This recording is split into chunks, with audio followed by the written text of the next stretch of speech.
Bonjour et bienvenue dans ma chaîne.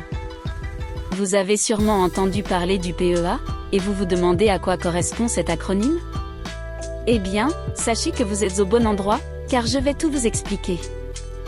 Dans cette vidéo, je vais vous parler du PEA, quels sont ses avantages ainsi que ses inconvénients et aussi en quoi est-il différent d'un compte-titre. Avant d'aller plus loin dans le détail, voici une définition simple du PEA. Un PEA ou plan d'épargne en action n'est autre qu'un compte d'investissement qui permet aux particuliers, résidents fiscaux en France, de détenir et d'investir dans des actions européennes, tout en bénéficiant d'une fiscalité avantageuse. Gardez bien cette définition en tête, et regardons maintenant son mode de fonctionnement. 1. Le fonctionnement du PEA.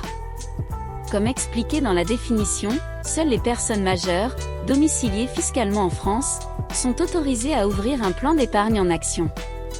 Un épargnant ne peut détenir qu'un seul compte et, dans le cas d'un couple, sachez qu'il est possible que chacun des conjoints, mariés ou partenaires de PACS, peut détenir un PEA. Les enfants majeurs fiscalement rattachés à leurs parents peuvent aussi en détenir un compte. On parle alors de PEA jeune. En ce qui concerne l'alimentation du PEA, l'épargnant peut effectuer des versements quand il veut, et du montant qu'il souhaite dans la limite de 150 000 €. Il peut également réaliser des retraits à n'importe quel moment. Mais attention, car dans le cas où ces retraits ont lieu avant les 5 ans du PEA, ils entraînent la clôture du plan. Si vous vous demandez pourquoi faut-il faire attention, c'est parce que 5 ans est un chiffre clé pour le PEA. Pour débloquer les avantages du PEA, il faut détenir le compte pendant 5 ans minimum. 2. Quel intérêt d'avoir un PEA? Le plus grand avantage du PEA est de pouvoir investir en bourse, tout en bénéficiant d'une exonération d'impôt à partir de 5 ans de détention. Et c'est justement pour cette raison qu'il vaut mieux ne pas effectuer de retrait avant le 5e anniversaire de l'ouverture du compte.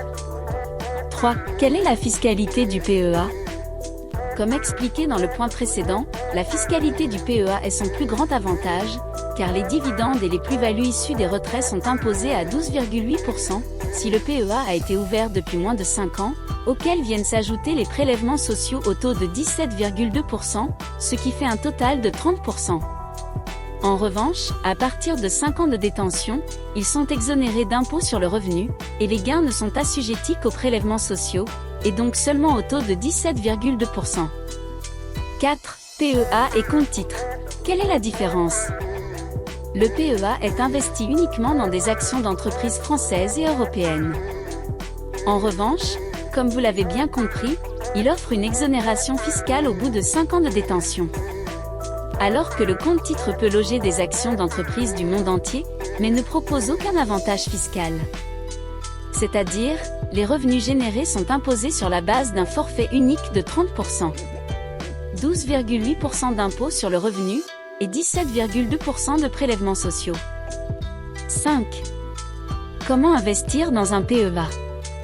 Pour commencer à investir dans un PEA, il faudra commencer par ouvrir un compte auprès d'une banque ou d'un courtier.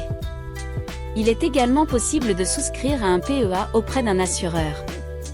Il ne suffit que de 10 € seulement pour ouvrir un PEA. 6. Quels sont les risques liés au PEA? Comme tout investissement, le PEA comporte des risques, qui peuvent entraîner des pertes financières importantes. Voici les principaux risques liés au PEA.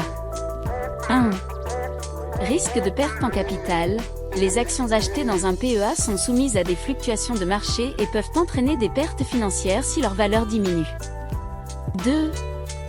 Risque de concentration. Si vous investissez dans un nombre limité d'actions, votre portefeuille peut être fortement concentré et être plus exposé à des risques spécifiques à certaines entreprises ou secteurs. 3. Risque de non-diversification.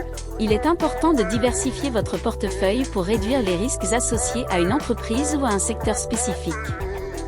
Il est donc important de comprendre les risques liés au PEA avant d'investir. Si vous avez aimé cette vidéo, n'hésitez pas à la liker, et n'oubliez pas de vous abonner à ma chaîne pour ne rien manquer de mes nouvelles vidéos. À très bientôt!